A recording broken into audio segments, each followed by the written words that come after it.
types of communities involved in succession. So the pioneer communities will be the species involved in primary succession. These are usually species with very short lifespans that tend to be very R selected, so they will grow very, very quickly. These communities will have lower diversities than you'll see in later communities, and they also have small biomass, but because they grow quickly, what they do, particularly in unsoiled regions, is they help deepen the soil and make it more hospitable for slower growing species that might already have started to develop but are going to need the environment to change in order to thrive. They also tend to have a very high seed dispersal, so they can reach out to different pockets where primary succession is going on, which tend to be very far apart from one another and not close by. They are followed by secondary communities. And remember that there might be multiple stages of secondary succession, um, and each secondary community is going to make way for the next one. So one of the primary characteristics of secondary communities is that they are taller than the community preceding them. And I say community preceding them because that could be the pioneer community. It could also be an earlier secondary community. What they do is they start to change the microclimate. So oftentimes, as they decay, they're adding nutrients into the soil, helping to enliven it and enrich it.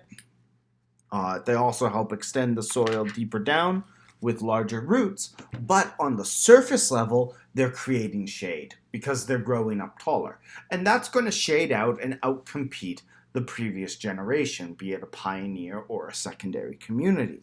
But what it also does is it cools down the forest floor. So here you have a biotic factor changing the local abiotic factors in the environment. Eventually, that will make way for a climax community. Climax communities are the final communities to grow in succession. And what a climax community does is it creates a scenario where only it is able to survive. One of the key characteristics of primary and secondary succession is that the communities that exist there change the environment, but they change the environment in a way that's actually an advantage for other organisms. They don't have the ability to control their environments. But with a climax community, they do have a bit of that ability.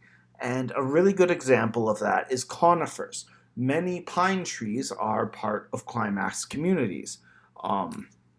You can see other very large trees like giant sequoias, the redwood trees, but what these pine trees do that's really neat and really unique is that they actually use chemical warfare against other plants.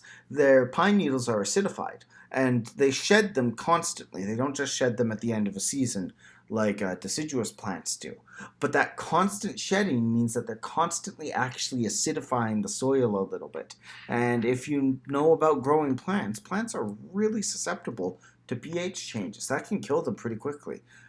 Whereas the pine trees are much more resilient and resistant to pH changes. So they're creating an environment where only they're able to exist. And all climax communities do that in their own way. These climax communities tend to be very large with slow resource consumption, and they're also very K selected. So they have extremely long lifespans, which means that they rarely get replaced. They're also often the largest possible vegetation that can grow in an area. So nothing else has the ability to outshade it. And in addition to those, to that acidification, that's oftentimes a big advantage for them, is that things can't grow taller than them and take the shade away.